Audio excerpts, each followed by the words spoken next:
Marcos 11, Magandang Balita Biblia, ang matagumpay na pagpasok sa Jerusalem. Narating ni na Jesus ang mga bayan ng Bethphage at Betania, malapit sa may bundok ng mga Olibo. Nang papalapit na sila sa Jerusalem, pinauna ni Jesus ang dalawa sa mga alagad at sinabi sa kanila, "Pumunta kayo sa susunod na nayon. Pagpasok na pagpasok, makikita ninyo ang isang batang asno na hindi pa nasasakyan ni Numan. Kalagan ninyo iyon at dalhin dito. Kapag may nagtanong kung bakit ninyo kinakalagan iyon, sabihin ninyong iyon ay kailangan ng Panginoon at ibabalik din niya agad." Kaya't lumakad ang dalawang alagad at nakita nga nila ang batang asno sa tabi ng daan, nakatali ito sa may pinto ng isang bahay. Nang kinakalagan na nila ang hayop, tinanong sila ng ilang nakatayo roon, "Bakit ninyo kinakalagan iyan?" Sumagot sila gaya ng bilin ni Jesus at hinayaan na silang umalis. Dinala nila kay Jesus ang batang asno. Matapos isapin sa likod nito ang kanilang mga balabal ay sumakay si Jesus. Marami ang naglatag ng kanilang mga balabal sa daan, samantalang ang iba na may pumutol ng madahong sanga ng kahoy at yun ang kanilang inilatag sa daan. Ang mga tao sa unahan at sa hulihan ni Jesus ay sumisigaw ng ganito, "Purihin ang Diyos. Pinagpala ang dumarating sa pangalan ng Panginoon. Pagpalain ang malapit ng itatatag na kaharian ng ating amang si David. Purihin ang Panginoon sa kataas-taasan." Pumunta si Jesus sa Jerusalem at pumasok sa templo at tiningnan niya ang lahat ng bagay doon. At dahil gumagabi na, lumabas siya at nagbalik sa Betania na kasama ang 12. Sinumpa ang puno ng igos. Kinabukasan, nang pabalik na sila mula sa Betania, si Jesus ay nakaramdam ng gutom. Nakita niya sa di kalayuan ang isang malagong puno ng igos. Nilapitan niya ito upang tingnan kung may bunga. Dahil hindi pa panahon ng igos noon, wala siyang nakita kundi mga dahon lamang. Kaya't sinabi niya sa puno ng igos, "Wala nang makakakain pa ng iyong bunga." Ang sinabi niyang iyon ay narinig ng kanyang mga alagad. Pinalayas ang mga nangangalakal sa templo. Pagdating nila sa Jerusalem, si Jesus ay pumasok sa templo. Ipinagtabuyan niya ang mga nagbebenta at namimili roon, at ipinagtataob niya ang mga mesa ng mga namamalit ng salapi at ang mga upuan ng mga nagtitinda ng kalapati.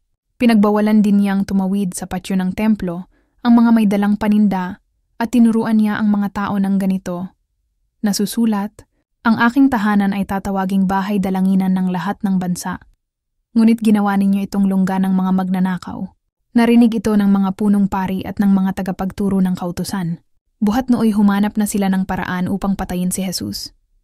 Subalit natatakot sila sa kanya dahil humahanga ang lahat sa kanyang mga turo. Pagsapit ng gabi, si Jesus at ang kanyang mga alagad ay muling lumabas ng lungsod. Ang aral mula sa puno ng igos. Kinaumagahan, pagdaan nila ay nakita nilang natuyo ang puno ng igos hanggang sa mga ugat nito. Naalala ni Pedro ang nangyari dito kaya't kanyang sinabi kay Jesus, "Guro, tingnan ninyo.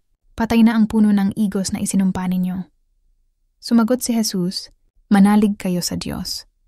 Tandaan ninyo ito, kung kayo'y nananampalataya sa Diyos at hindi kayo nag-aalinlangan, maaari ninyong sabihin sa bundok na ito, umalis ka riyan at tumalon ka sa dagat, at ito nga ay mangyayari. Kaya't sinasabi ko sa inyo, anuman ang hingin ninyo sa inyong panalangin, maniwala kayong natanggap na ninyo iyon, at matatanggap nga ninyo iyon.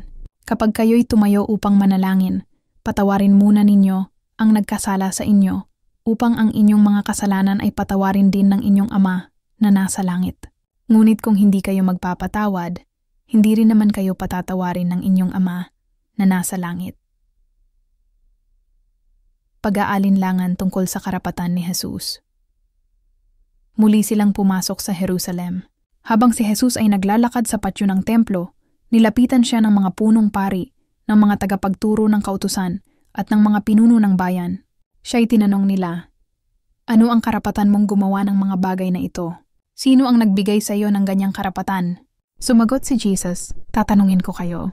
Sagutin ninyo ito at sasabihin ko sa inyo kung kanino galing ang karapatan kong gumawa ng mga bagay na ito. Sabihin ninyo sa akin, kanino galing ang karapatan ni Juan na magbautismo? Sa Diyos ba o sa mga tao?" At sila'y nag-usap-usap.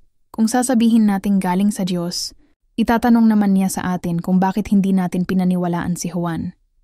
Ngunit kung sasabihin naman nating galing sa tao, baka kung ano naman ang gawin sa atin ng mga tao. Nangangamba sila sapagkat naniniwala ang marami na si Juan ay isang tunay na propeta. Kaya't ganito ang kanilang isinagot. Hindi namin alam. Kung gayon, hindi ko rin sasabihin sa inyo kung kanino galing ang karapatan kong gawin ang mga ito, tugon ni Jesus sa kanila.